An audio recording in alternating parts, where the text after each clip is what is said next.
Hello, my name is Rio from the Expeditionary family. We've had this four-wheel camper Project M on top of our 2012 short bed Toyota Tacoma for over 2 years now.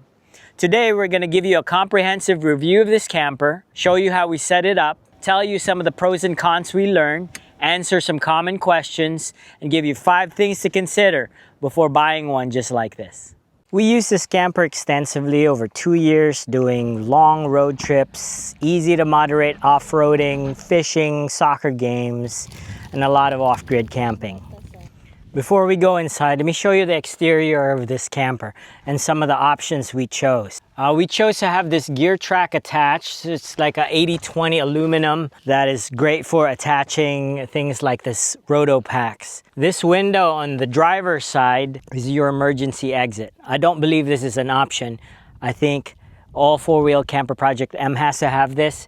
So it's not necessarily an option, but it functions as a window. A couple of latches from the inside that you push forward and you can escape in case of fire. Over here on the passenger side, you have another window. This one is optional. I think you can choose to have this window deleted, or you can choose to have essentially the same size as the emergency exit window, although this one is not an emergency exit. Yeah, on the back of this camper, we chose to have these lights. It serves us well when we're trying to work on the area at night. You can turn it on. It also serves well if you're trying to back up into a spot in the middle of the night. It gives you extra illumination. Right, up here on the roof, we chose to have our solar pre-wired. We added the Renogy 100-watt solar panel after the fact. We also chose these gear tracks. At the very end, you'll see over there, we added a ram ball, which we attach our Starlink Mini. The Max Air fan that you see in the middle, that comes standard with all the four-wheel campers. There are 6 latches around the camper that you have to undo before popping the top up. You then lift each end one at a time. There are 4 gas struts that help with the weight, so it's not too heavy. However, the more weight you put on the roof, the less effective these gas struts are. For the front, we found it's easier to push up on the roof and push forward on the bar at the same time. Now, it's important to note that you can configure your Project M however way you want. What we've done here is whatever makes sense to us given what we do with our rig. We opted not to get the power unit that four-wheel camper offers. We thought that it took too much space in this area right here. Instead, we built a custom battery box and put it in a front runner box. It has a 100 amp hour lithium iron phosphate battery by Renogy, managed by a Red Arc DC to DC battery charger. It has 3 different inputs to charge. Number 1 is from the solar panel that you saw up on the roof. And it also has a connection down here for a solar blanket should you need extra solar. Number 2 is the alternator when the truck engine is on and acts as a battery isolator, which means it does not drain your cranking battery when the ignition is off. Number 3, AC. It has a Victron battery maintainer down here, so we can top it off by plug it into a 120 volt socket at home. We chose not to have any inverter and choose to only use 12 volts for all our power needs in this camper. We wired this Blue Sea switch down here, which allows us to control the power to the interior lights, the fan, exterior lights, the backlight, the rock lights underneath the vehicle. We also wired it to a 12 volt cigarette style plug down here and some USB ports.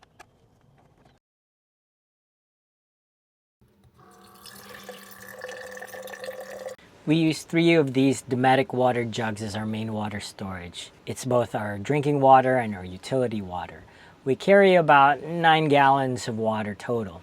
We keep the faucet down here when the roof is down. That allows us easy access to our water when the camper is down, or fill out our water bottles without even going inside the camper. Now we can move the faucet up here on this metal plate when the roof is up. We use this collapsible basin right here that gives us a sink.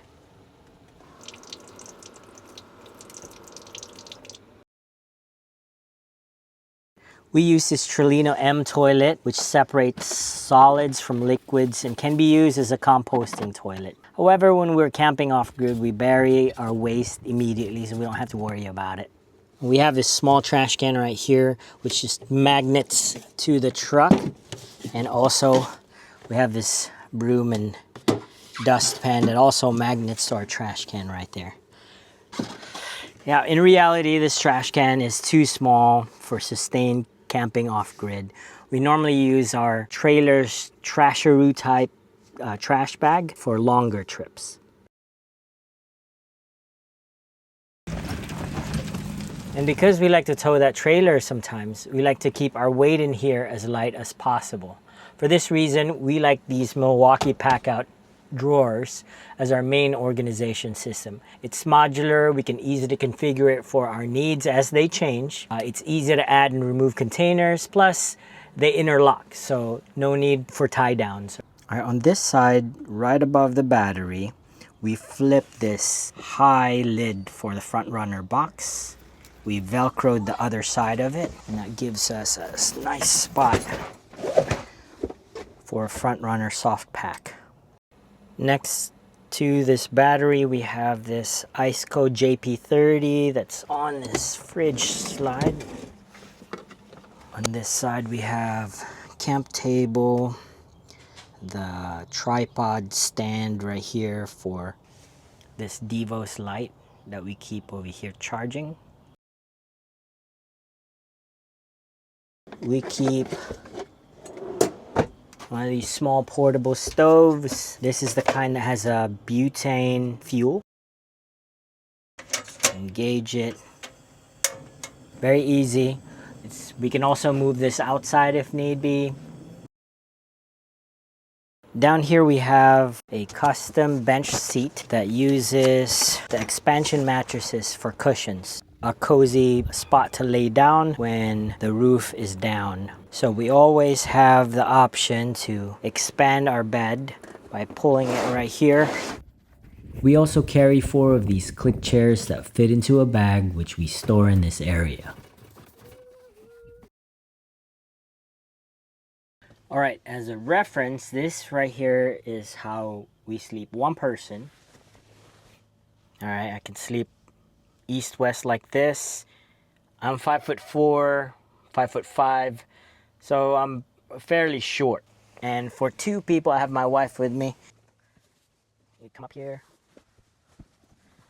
And so we typically sleep like this.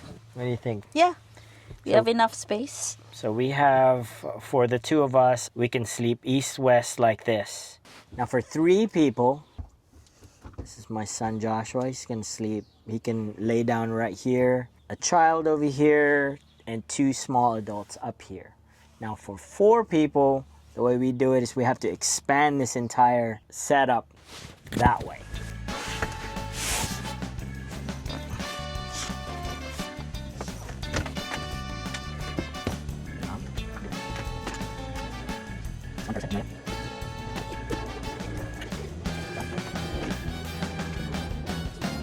Alright, so the 4 of us can fit up here, but again, we're short, so it's not gonna work out for everyone else. If you're taller, you would need to sleep like this. This is kind of less ideal. It's gonna be a little bit tighter along the shoulder area, but for us, we still fit. All right, so as you can see, there's plenty of room for 2 people sleeping north-south like this. Problem with doing it like this is that you're gonna have to set it up and expand this bed every time you're gonna go to sleep.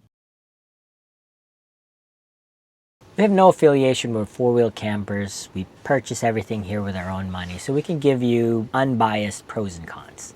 Let's start with the cons. This rear window, the placement of the handle that it came with was not a good choice. With repeated opening and closing, that whole window came off and it broke some of the retention clip that's inside. And this is where your handle is.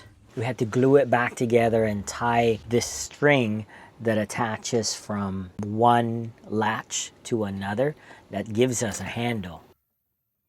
So the Max Air fan provides great ventilation. However, when it rains, the fan has rain sensors. That fan will shut off when it starts raining. What that means in here is that you no longer have any ventilation.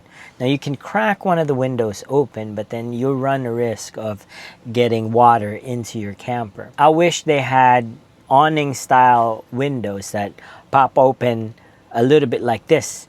Technically, you can do it with the emergency escape window and pop it out. However, it's just nothing supports it. You have to put something on the window itself to keep it open. Another con that we found is that the camper does not sit perfectly airtight on top of your truck. So there's rain and dust that ingress on the side. It's just not an airtight living space. Most trucks are not designed to be airtight anyway. Basically see through the entire camper with these things. Despite our best effort trying to seal it, but you're still gonna have some water in there. Another con that we found is a decrease in gas mileage. We estimate our gas mileage on this 2012 Tacoma is 12 to 15 miles per gallon highway, 9 to 11 miles per gallon city. We have larger tires also and re-geared differentials, but I'm sure that the wind drag and the weight of the camper plus all the weight that we add to it will decrease the gas mileage. Sometimes we tow a trailer that decreases the mileage of this truck even more.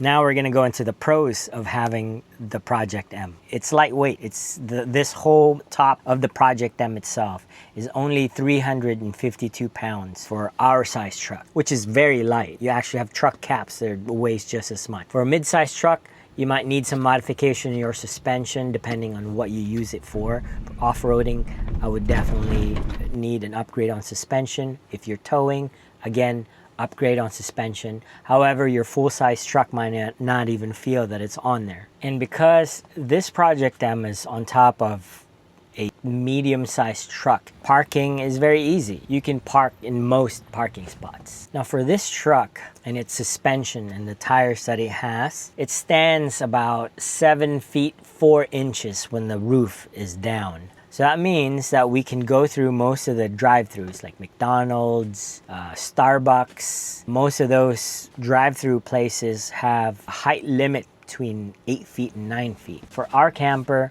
we just drive through, no problem.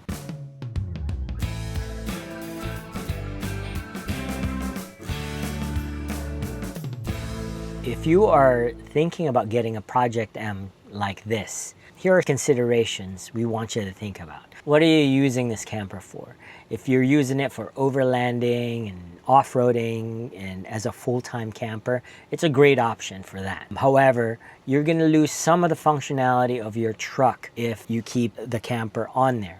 Number two, price point. The base model for this camper is about $11,000 and increases drastically with any options that you add. All right, another consideration is the ease of setup and breakdown. And if your breakdown and setup is fast, you're gonna want to go camping more often.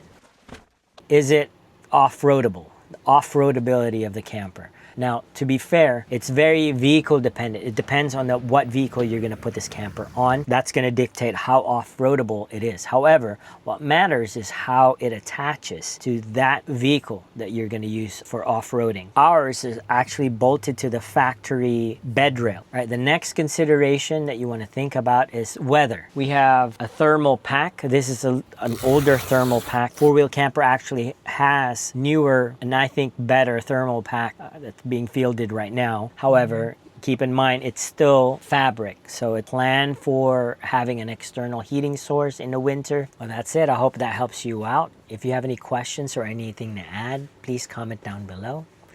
And thanks for watching.